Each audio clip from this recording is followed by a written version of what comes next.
Welcome into the Magic Happy Hour by Happy Hour Sports. I am your host, Shell Michael, and it has been a while since my last episode, Life Be Lifin', but we've got a great episode ready for you today.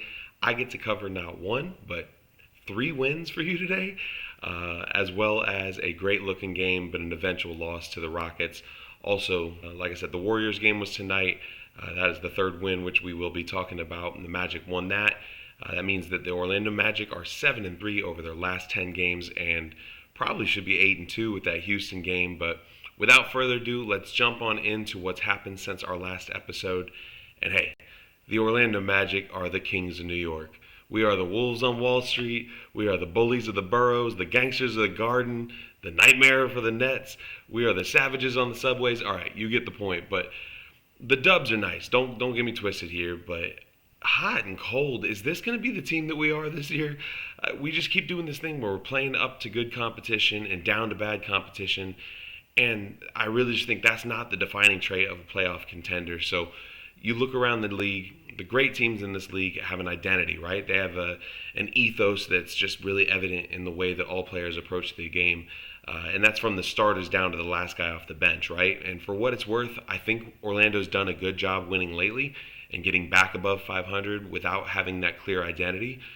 Now, look, we all know what the identity is that Coach Mosley wants the team to have, but it just seems that our guys are struggling to embrace it this year. And speaking broadly, we caught the New York Knicks on the second night of a back-to-back, which was our first rest advantage game of the year.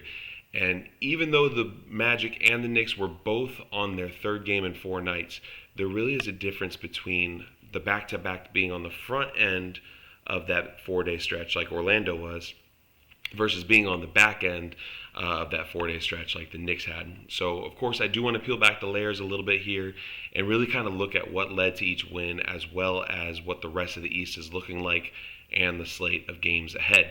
So first off, I want to set the table and discuss the Knicks game this past Wednesday night. Now, look, this is one that I was worried about, and rightly so. If you look at what they had been doing, we discussed this on the last episode when I was previewing the game. But before we showed up, the Knicks were on a 5-game win streak, and they were an unbeaten 7-0 in Madison Square Garden. So we were their 6th game on that homestand, and that concluded, I think, last night with a win against the Heat. Actually, we'll talk about that a little bit more later, but New York entered the night tied for first in the league in three-pointers made at 18 a game, and Orlando was 27th in the league at 10 makes a game. And Franz Wagner, this dude just got his nose broken in the Portland game, and now he has to be out there wearing a mask like Rip Hamilton. Shout out Pistons fans. And Orlando had officially shot to the front of a pretty dubious statistic, which was most miles traveled by any team so far this year, which is strange considering we hadn't even had an away game against any Western Conference teams yet. But in addition to all that, the game was nationally televised on ESPN, and Orlando has just been terrible in the last few years under the bright lights of a national audience, playoff games notwithstanding. But the Knicks, they were averaging 130 points per game, 5 games into that 8-game homestand. And all 5 of those games were wins for them. And they had never scored 130 points in 3 consecutive games up until that 3 games that we came in to meet them.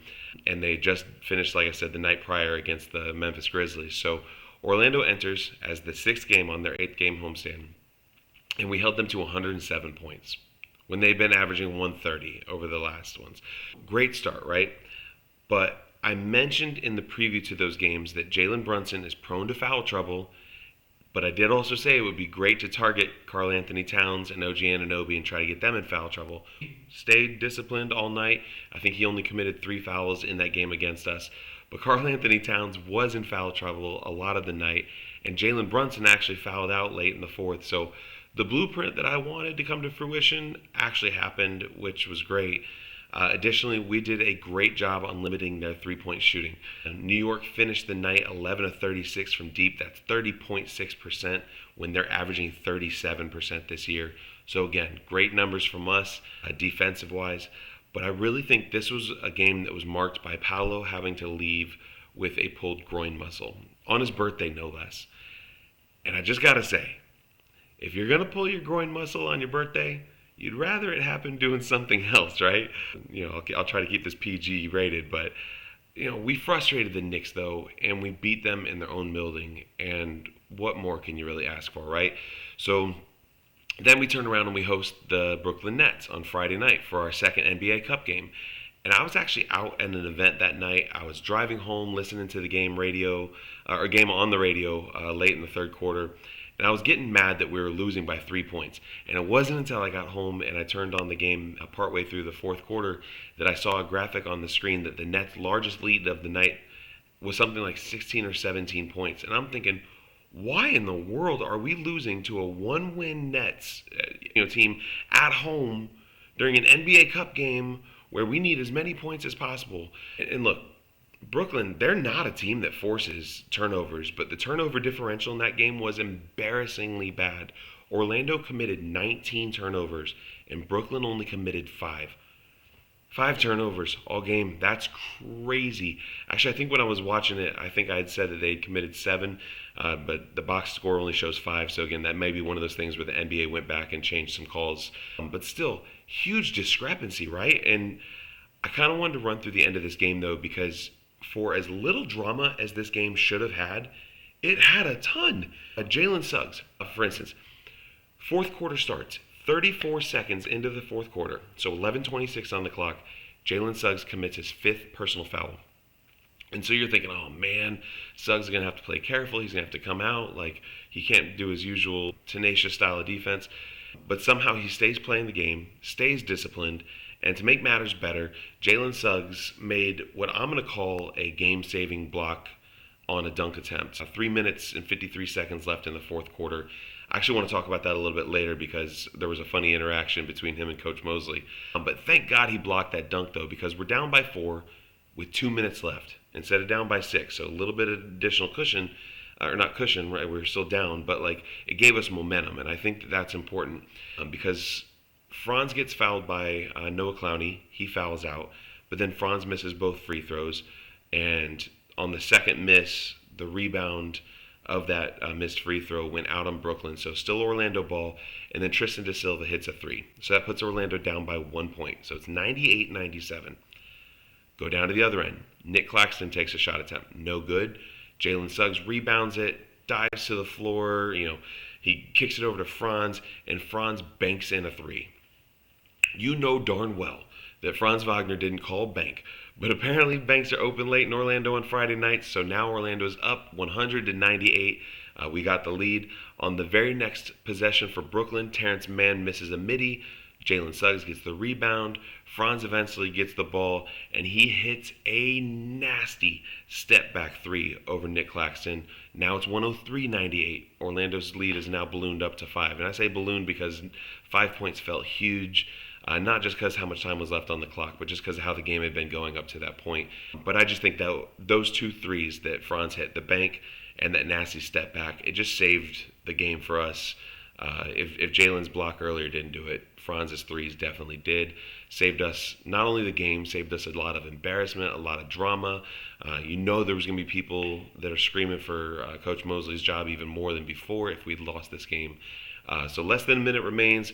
Mr. Brightside starts playing in the arena. I'm thinking, man, the Orlando Magic, we're back. Michael Porter Jr. misses a wide open 3 after a Suggs flyby. Franz Wagner grabs the board. Desmond Bane gets fouled. He hits both the free throws, 105-98. So, again, our lead is just, stretching, which, again, in an NBA Cup game is exactly what you need. But that right there, that caps off an 11-0 Orlando run. And Franz Wagner, he missed an uncontested 3 at the end, trying to run the score up a little bit more. But I'm just watching dudes like Michael Porter Jr., Noah Clowney, Nick Claxton, Zaire Williams, Day'Ron Sharp, Igor Demeen, he is a demon. But all these dudes were getting timely buckets against us. And I'm just asking, how is this team 1-10? And then they showed me because they let us come back and win the game. So I'm like, oh, maybe that's how they're 1-10. But I can't remember who I heard say this. I don't know if maybe it was David Steele. He's our play-by-play guy on the Magic TV broadcast. But someone had said, Brooklyn is a team that's going to allow you to make some mistakes and still win. And Orlando made just few enough mistakes tonight to still win. And I just thought that was a pretty accurate statement. But Something funny in this game, though, I alluded to it a little bit earlier. Coach Mosley was mic'd up in this game, and after Suggs jumped up and blocked that dunk attempt, Coach Mosley's like yelling something to Jalen, and he gets his attention. Jalen Suggs looks over, and Coach Mosley like points to his temple and then shows him five fingers, like he's saying, like, remember you're playing on five fouls, you know? And I think that must have been one of those moments that like Jalen apparently took that to heart, because he ends up finishing the game. Well, he did leave. Actually, I do want to talk about that too. But he essentially made it through the whole game, never picked up that sixth foul. But he did leave the floor a little gingerly late in the game, and we come to find out that he pulled a groin muscle. And actually, now might be a really good time to ask, how is Paolo Banchero so contagious? Like, last year he gets an oblique injury, which is super rare in basketball, and then Franz gets the same injury a couple weeks later, and now this year Paolo gets a groin injury, and in the very next game Jalen Suggs gets a groin injury too. Bro, that's, to me, I don't know. I'm just, something's up with Paolo and his injury contagion. I don't know what it is, but again, Orlando, we are the Kings in New York after beating both teams from the Empire State in consecutive games. But now we got to head out to Houston for a game where we're missing two starters, Paolo and Jalen Suggs, both out. Um, and Orlando's starting five, by the way, with Paolo and Suggs still in the lineup, they are number one in the league, starting five, for net rating. Digest that information for just a moment. And I've said it, that it's almost like we're playing an all-star squad, and Coach Mosley has the tough job of finding ways to get all these dudes the basketball, and there's only one ball for five incredibly capable scorers. So the Houston game ends up being a huge surprise to me, though, because you get Suggs and Paolo missing the game, Tristan Da Silva and Anthony Black step in to the lineup, and first off, I didn't feel like they missed much of a beat. We jumped out to a huge lead. But yeah, it was actually a quick note on this game too. This was another Scott Foster refereed game, and I'm not blaming Scott Foster that we lost. I'm not. I'm not even really blaming him for the Sunday night rematch game to Boston that we lost, which he also refed. But I am saying that Scott Foster, as a crew chief, is almost always a guaranteed loss for us. And I'm not sure if statistics back me up on that, but I just see him the same way that some people see black cats or broken mirrors. I just think the dude is bad juju. Like, I don't ever want to see Scott Foster. Tony Brothers the same way. But Orlando gets to the line for 6 free throw attempts in that first half, and that's just way under what Orlando's been averaging. Now, is some of that due to us playing without Paolo, who draws fouls like I draw mosquitoes? Yeah, probably. But that big of a difference? I don't know. But what I was getting at earlier, Orlando jumped out to a really big lead in this one, and I think that's why I was so surprised that we did this with 2 of our main starters out. And throughout the second half of the game, every single time that Houston made a run to cut the lead to 2 or 3, Orlando would be scoring another timely bucket, or we'd be making a run of our own. It was just super encouraging to see that, and especially to see that on the road. But to see it from all of our starters through 3 quarters, all 5 Magic starters. So again, we're talking Franz, Wendell, Desmond Bane, Anthony Black, and Tristan Da Silva. All 5 of these guys were in double-digit scoring. Jonathan Isaacs giving us good minutes. Goga, same thing. Jet Howard was contributing. TYUS Jones was getting good cardio. Actually, no, I'm not going to do this. I'm not going to be mean to Tyus because he actually redeemed himself tonight against the Warriors. But against Houston, though, missed free throws ended up being the story of the game. That and the fact that we went cold from deep after our hot start. Through 3 quarters in this game, Orlando had already missed 6 free throws, and then we missed another 3 in the fourth quarter for a grand total of 9 misses on the night from the free throw line. So we were 25 of 34. Good things, Franz Wagner, his defense, I don't know if you watch the game or if you rely on people like me to kind of tell you about it, but Franz was the main defender almost all night on Kevin Durant and on Alperen Şengün. So there was a lot of switching happening, but like that was the main defender.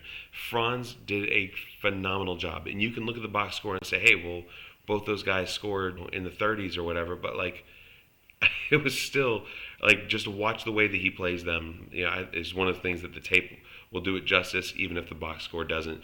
But again, I mentioned this. Every time Houston cut the lead down, Orlando Magic answered. And until the end of the game, when Durant and Şengün took over, It really did look like a good game for us. Durant hit that killer three that we never should have given him a chance to hit. Honestly, we should have fouled him and put him on the line, make him shoot for two instead of shooting for three. But game goes to overtime. Houston just simply outplayed us, and we were already thin, but we just ran out of gas. And so the blame for that game, it could fall on coaching. It could fall on missed free throws or the fact that our guys went cold from three. But the bottom line is that we got beat by a better team on their home court, and I can kind of live with that as an overtime loss. Not usually a fan of moral victories, but that was one if I've ever seen one. So all of that leads to our game tonight, which I've already told you was a huge win. I was actually starting to get some flashbacks to the Houston game because, again, we got off to a hot start. Again, we went cold. And again, we were getting great contributions from our starters. And again, we started getting cooked by a future first ballot Hall of Famer.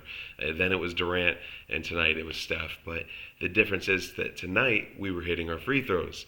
Actually, we only had 2 free throw misses on the entire night, and they both seemed terrifying in the moment, by the way. Anthony Black missed 2 consecutive free throws about halfway through the fourth quarter, which you shouldn't be terrified of anything halfway through the fourth quarter, but we were up by 7. This is a Golden State team that you know that they're going to make a run. They got Steph out there, and in the moment, it would have been great for him to push that lead to 9, but it just felt like he left the door wide open for their comeback and really gave them momentum. But finally, TYUS Jones finally looked like the player that we brought him here to be. He went 3 for 3 from the field tonight. I don't really care that it was only 3 attempts. I care that he made all 3 of them and that 2 of them were 3-pointers. And so he finished the night with 8 points, 3 assists, and a steal. Look, this is a performance to build on. I just love the post-game interview. He said that his teammates and his coaches were still putting confidence in him, and I'm glad for that, right? Like, I sold all my TYUS Jones stock, and I might have to buy some back at a higher cost now, but I will be happy to do so if we can even somewhat rely on him without getting empty minutes. But as for Golden State, they had made 10 free throws in the first half and then only made 3 in the second half.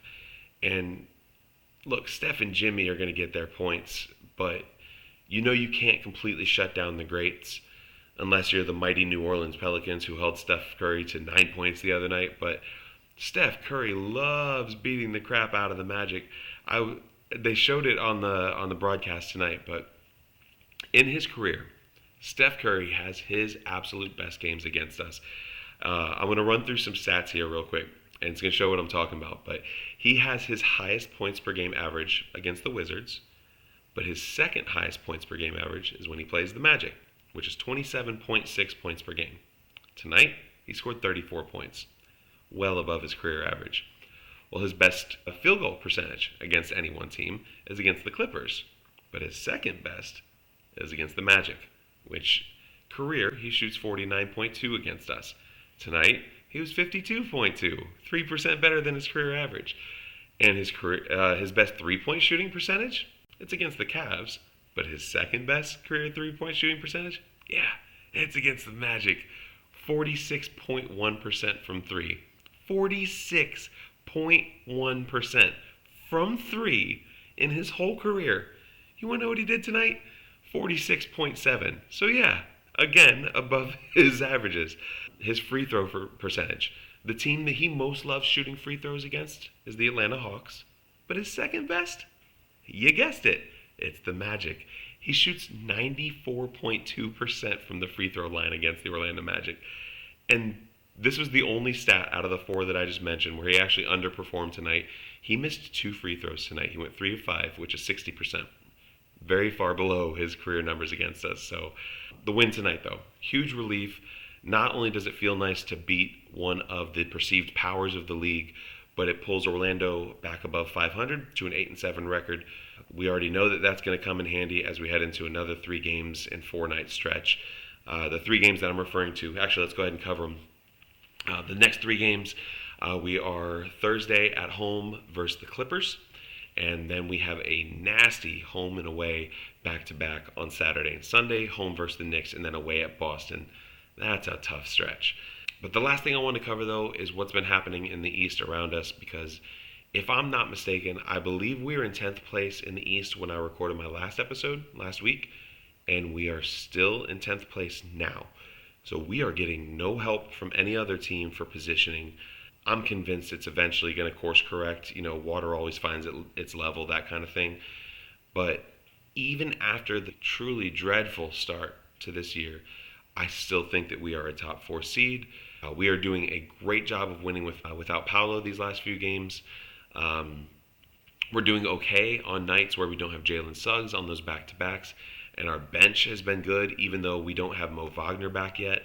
And I actually wanted to talk about that. Our depth as a team. This is something that I came into the year knowing was going to be a weakness of ours.